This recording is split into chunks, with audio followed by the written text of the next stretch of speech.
Basic transformer testing here. So we've got those small 42 to 21 volt 20 VA transformers. We're just going to check them for compliance and polarity, and if they're suitable for paralleling as well. So we can take a ohm meter and just check winding resistance of the primary of each winding. We see there's 3 ohms in this one, 42 volt primary, 20 volt 1 volt step down transformer, 0.9 close to 1 ohm, which makes sense because the less turns and the bigger cross-sectional area of the conductor would give lower resistance on the secondary. So we'll just quickly test each transformer for the same conditions. 3 ohms, 0.9 should be there, 0.9 and 0.9. Okay, so the continuity of the winding resistance is all equal in each transformer. We could do a quick insulation resistance test with an IR tester. Where can I put that so you can see it just there? And it will simulate real world voltage as if it was, say, 240 or 415. And the common lead, of course, goes onto the core, and which I'll get out the way of the meter, and then we test each current carrying conductor to make sure it's greater than 1 megohm. So we don't want any deflection on the IR tester, would indicate a breakdown of insulation or moisture, and we report that as infinite, or in this case greater than 100 megohms on the scale of that IR tester. So electrically it's safe to connect. We can do what's called a small polarity, simple polarity test on each transformer, bringing in a 42 volt supply from a variac, and we'll just meter that to make sure we know it is at rated primary voltage. Okay, so a quick check on there, and we'll put some power on in a second, and we'll also just measure the output voltage of the transformer as well. So should be 2 to 1, so it should be 21 volts on our secondary voltage here, which you're seeing, yeah, so 42 on the primary, 21 on the secondary, pretty well compliant there. Turn it off, and we're going to check for polarity now. We do what's called a polarity check. It's for subtractive or additive polarity. We do that by bridging the primary winding and the secondary winding from the start of each winding. See that little white bridge I'm putting in there?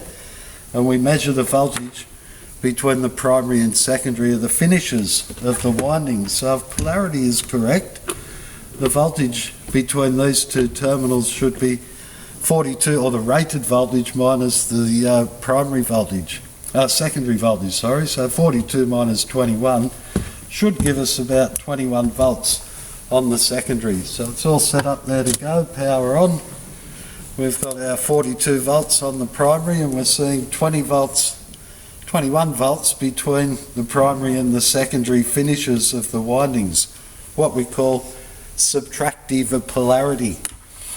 Just to show additive polarity, if these two finishes of the windings were around in opposite polarities to each other, it means basically those two terminals would be like that, and when the voltage is applied to the primary, we see what's called additive polarity, which is 42 plus 21.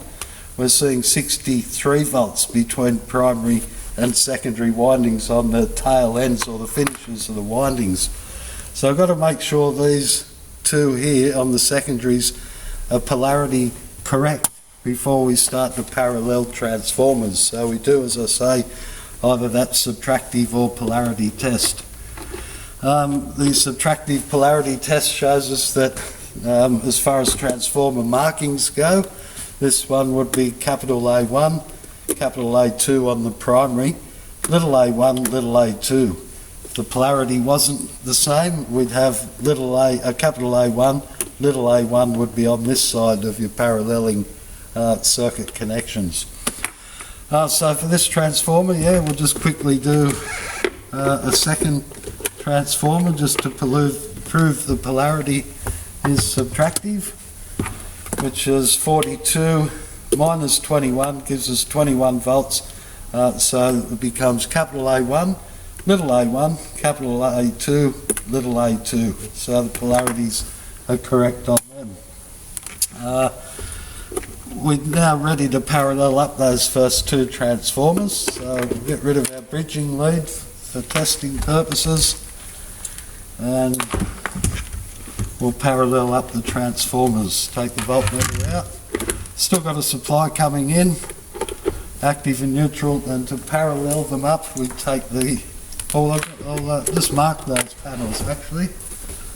Do it with this panel here. So this one I tested just before and determined the polarity of each of these terminals on primary and secondary windings. So at that point I can now parallel A1 to A1, I can parallel A2 to A2 as far as two transformers to supply a greater load of power at the end of the day.